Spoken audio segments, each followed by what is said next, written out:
క్రీస్తునందు ప్రియులరా, మీకు శుభములు వందనములు తెలియజేస్తున్నాను. అనుదిన ధ్యానమునకు స్వాగతం. దేవుని మహాకృపను బట్టి రాజులు 2వ గ్రంథం కూడా ఈ దినంతో ముగుస్తుంది.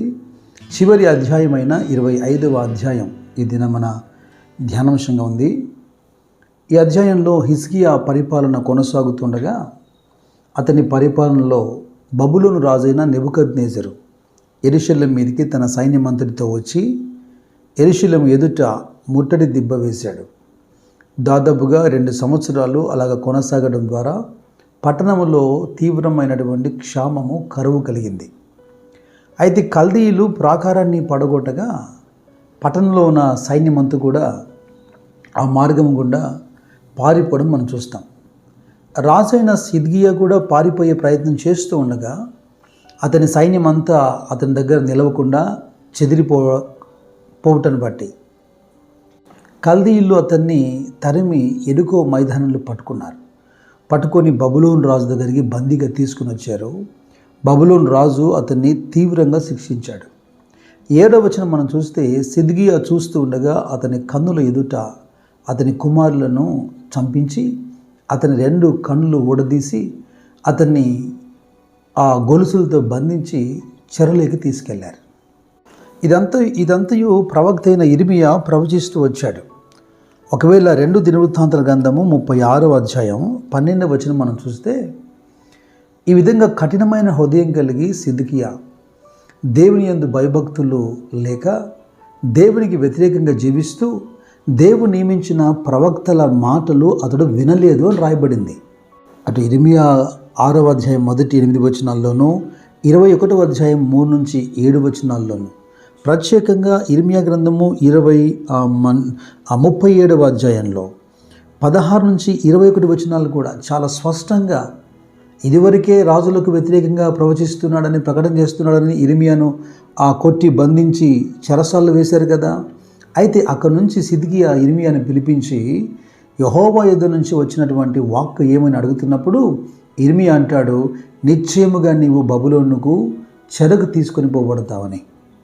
అయితే కేవలం రాజైన సిద్కియాను మాత్రమే చెరకు తీసుకుపోవడం కాదు, కానీ ఇర్మియా ప్రవచించినట్లుగా మందిరములోని ఉపకరణములను, సొలొమోను చేయించినటువంటి ఆ పెద్ద స్తంభాలను, ఇత్తడి సముద్రాన్ని, ఇక ఆలయంలో ఉన్నటువంటి ఉపకరణాలు, వెండి బంగారపు వస్తువులు ఏది మిగల్చకుండా, అంటే మనుషులను కూడా సామర్థ్యం కలిగినటువంటి మనుషులను, జ్ఞానం కలిగిన మనుషులను, యవనస్తులను అందరినీ చెరకు తీసుకెళ్ళాడు.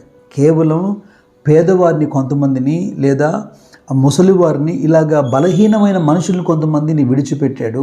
ఇక అంతా కూడా సమూలంగా బబులోనుకు తీసుకెళ్ళిపోయాడు.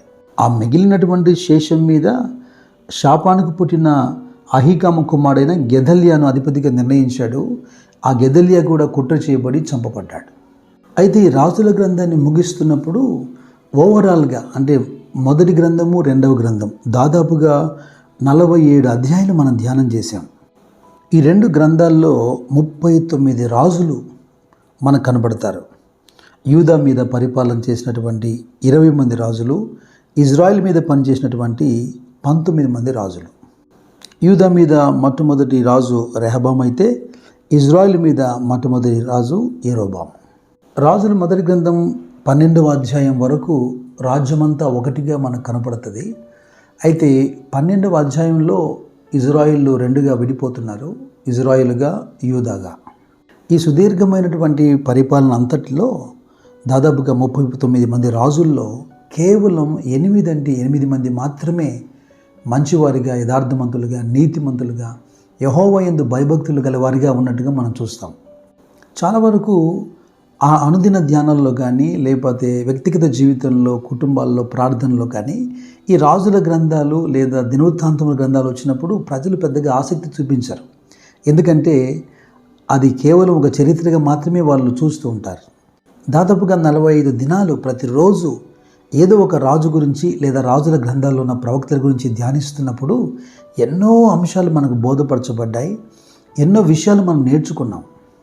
రెహబాము యొక్క బుద్ధిహీనత మనకు కనబడింది. ఆసా లాంటి మంచి రాజు పరిపాలనలో దేవుడు దేశంలో యుద్ధాలు లేకుండా రాజుకు మాత్రమే కాక దేశానికి కూడా నెమ్మదినిచ్చాడు కదా. ఇకపోతే ఆహాబు, యెజెబెలు వంటి దుర్మార్గతకు వారు పొందిన ప్రతిఫలం. యోషీయా లాంటి యవనస్తులైన రాజు దేవుని మందిరం పట్ల మక్కువ కలిగి మందిరాన్ని బాగు చేయడం, కన్నీరు కార్చి ప్రార్థించి క్షణాల్లో అద్భుతం పొందుకొని 15 సంవత్సరాల ఆయుష్ పొందిన హిజ్కియా స్వస్థత పొందినప్పటికీ శత్రువుని గుర్తించలేకుండా చివరికి నష్టపోయినటువంటి వైనం. దేవుని యందు భయభక్తులు కలిగి జీవిస్తే ఎలాగా వృద్ధి పొందారో, దేవునికి వ్యతిరేకంగా జీవిస్తే రాజులు ఎలాగా నశించారో ఇదంతా కూడా మనం ఎరిగి ఉన్నాం. ఇకపోతే ఇదే గ్రంథాల్లో శక్తివంతమైన ప్రవక్తలు మనకు కనబడ్డారు. ఎందరో ప్రవక్తలు, వారిలో ఎలీషా, ఏలియా ప్రాముఖ్యమైన వారు.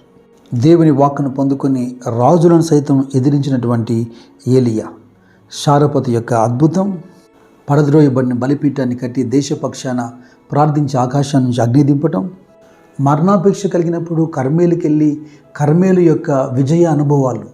ఇక ప్రవక్త అయిన ఎలీషా ఉప్పివేసి నీటి ఊటను బాగు చేయటం, నీటిలో మునిగిపోయినటువంటి ఆ గొడ్డలి నీటిపైన తేలడం, తమకు ఆతిథ్యం ఇచ్చినటువంటి శూనేమిరాలకి గర్భఫలం కలగడం, మరణించిన కొడుకు తిరిగి బ్రతకటం. జరిగిన ఈ ఉదాంతాలన్నీ మనం చూస్తున్నప్పుడు కొంతమంది రాజులను గమనిస్తే ఇంత నీచంగా, ఇంత కఠినంగా జీవిస్తారా అనిపించింది కదూ. యోషీయా లాంటి రాజుల గురించి ధ్యానిస్తున్నప్పుడు ఎట్లు మెత్తని హృదయం కలిగి, ఆ భయభక్తులు కలిగి దేవునికి లోబడి ఉన్నాడో, జీవిస్తే ఇలాగ జీవించాలని తీర్మానం చేసుకున్నాం కదూ.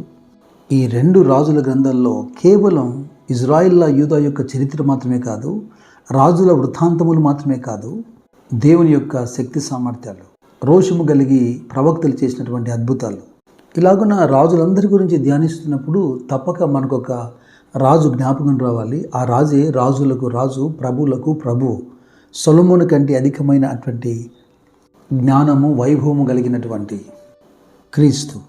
చెడ్డ మార్గంలో జీవిస్తూ విగ్రహారాధను పురిగొల్పుతూ ఉన్నవారు కఠినంగా ఎలా శిక్షించబడ్డారో మనం చూసాం. అలాగే దైవోగ్రతకులోనే కొందరు రాజ్యాన్ని కోల్పోయి చెరకు వెళ్ళిపోవడం చూసాం. అలాగుననే రాజులకు రాజైన ఈ క్రీస్తు రాకడలో ఆయనను అనుసరిస్తూ జీవిస్తున్న వారు ఆయనతో కూడా రాజ్యాన్ని పరిపాలన చేస్తారు. మరికొందరు దేవుని ఉగ్రతకు లోనై నిత్య నరకాగ్ని అనే చెరలేకి వెళ్ళిపోతారు. ఇక ఈ దినంతో రాజుల 2వ గ్రంథం కూడా ముగిసింది. అయితే రేపటి పాఠంగా రేపటి నుండి దినవృత్తాంతములు మొదటి గ్రంథం, మొదటి అధ్యాయం ప్రారంభించబడుతుంది. ఆ దినవృత్తాంతములు 2 గ్రంథాలు దాదాపుగా 65 అధ్యాయాలు. ఇలాగనే ఇజ్రాయిల్, యూదా చరిత్ర తెలుపుతూ రాజుల చరిత్రను కూడా తెలుపుతుంది. అయినప్పటికీ నమ్మదగిన దేవుడు అనుదిన ధ్యానంలో ప్రతిరోజు ఏదో ఒక అంశాన్ని మనకు నేర్పిస్తున్నాడని విశ్వసిస్తున్నాను, ప్రార్థిస్తున్నాను. ఒకసారిగా ధ్యానించిన ఈ రాజుల చరిత్ర అంతటినీ, ప్రవక్తల అనుభవాల్ని జ్ఞాపకం తెచ్చుకొని మీరు ఉజ్జీంపబడతారని నేను ఆశిస్తున్నాను. శిష్యులు వినున్నట్లుగా మీకు వినబుద్ధి కలిగిస్తున్నటువంటి దేవునికి స్తోత్రము కలుగునుగాక. మన ప్రభు అయిన యేసుక్రీస్తు అనుగ్రహించు కృపయందును జ్ఞానమందును మీరు అభివృద్ధి పొందుదురుగాక. God bless you.